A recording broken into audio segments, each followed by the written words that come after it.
photographer captures one of the last female eagle hunters of Mongolia. There's pictures here in this article. They are very beautiful people, very handsome, very beautiful women, very handsome men.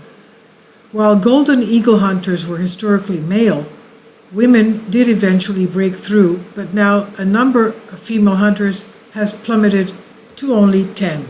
This is by Jade Small, The Minds Unleashed. The nomadic tribes of Western Mongolia have used the golden eagle to hunt for some 4,000 years now. Today, only 10 women still practice the skill of hunting with eagles. The tribe of the Altai region have trained young men and women in the art of hunting with golden eagles for centuries. While training to master this rare skill, the hunters form a strong bond with their eagles. Known as Burkitshi, golden eagle hunters were historically male, the ancient art being handed down from father to son. Women did eventually break through the cultural glass ceiling and became excellent Burkitshi. However, the number of female hunters has plummeted to only 10.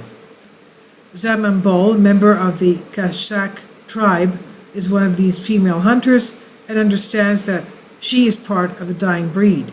She's not a full-time hunter like the rest of her family, but spends her weeks in the city at school and trains as a hunter on weekends. The training has not changed since it started millennia ago, and the hunters dress in traditional handmade furs and leather while riding on horseback with their eagles. The eagles are captured at around 4 years old. They are old enough to be able to hunt and young enough to adapt to human contact and form a bond with their human hunter, and the eagles are treated as part of the family, fed by hand, and live in the family home in comfortable quarters. From as young as 13, children will be given young female eagles to begin the bonding process, which will continue for 10 years. Zamanbol and her brother Barzabai have established strong bonds with their eagles, demonstrated by an ability to communicate with their birds during the hunt, a physically and mentally demanding process.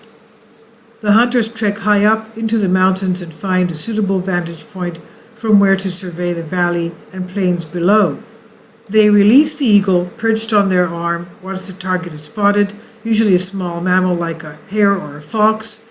The eagle then swoops down and captures the prey and soars back up to the mountaintops to give it over to its hunter. Female eagles are always used as they are larger and more adept hunters than males. The hunters only keep the birds active for a 10-year period of their expected lifespan of 30 years or so, allowing them to live freely and hopefully breed a new generation of golden eagles. Letting them go is not an easy task with a strong bond formed. As one hunter recalled of letting his eagle go, quote, "It was as if a member of my family had left. I think about what that eagle is doing, if she's safe, or whether she can find food and make a nest. Have her hunts been successful? Sometimes I dream about these things," end quote. German photographer Leo Thomas recently visited Western Mongolia's Altai region to capture this fascinating culture, and Zamambol, dressed in her traditional handmade hunting garb. Thomas's images capture Zamambol on horseback and dressed in handmade fur clothing, radiant with a free spirit, strength, and a strong bond with her eagle. Thomas says of Barzabai, Zamambol's 26-year-old brother of the same age as Thomas, quote, "While he's living in the outdoors surrounded by family, incredible nature and animals, I'm sitting more than 60% of my time in front of a screen, a pretty basic comparison, but it's made me think," end quote. Thomas managed to capture the unique beauty of the ancient and possibly vanishing culture of the Kazakh tribes, Kirbitchi, featured here. Amazing. Beautiful photographs you'll see here. Amazing. Very close to nature, man and nature. This is by Jade Small, The Mind Unleashed, and its Creative Commons.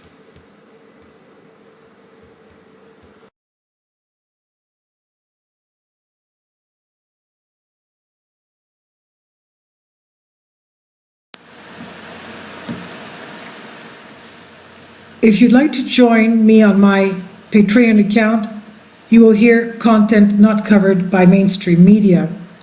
These riveting stories will be based on my research, and I will state my opinions and give my personal insight on diverse and controversial subjects and world events not covered by mainstream media, and not supported by YouTube guidelines. So whatever I have on my Patreon, most of those will not be on my YouTube channel. Please consider becoming a member today. More of the most significant and important videos will be on my Patreon channel. Your support helps me to continue my research and keeps this YouTube channel alive. And we depend on your support, your generous charity, because we help economically challenged families here in Athens, Greece, in Kapota, and we also help the young generation with university tuition and the community around our church. Thank you.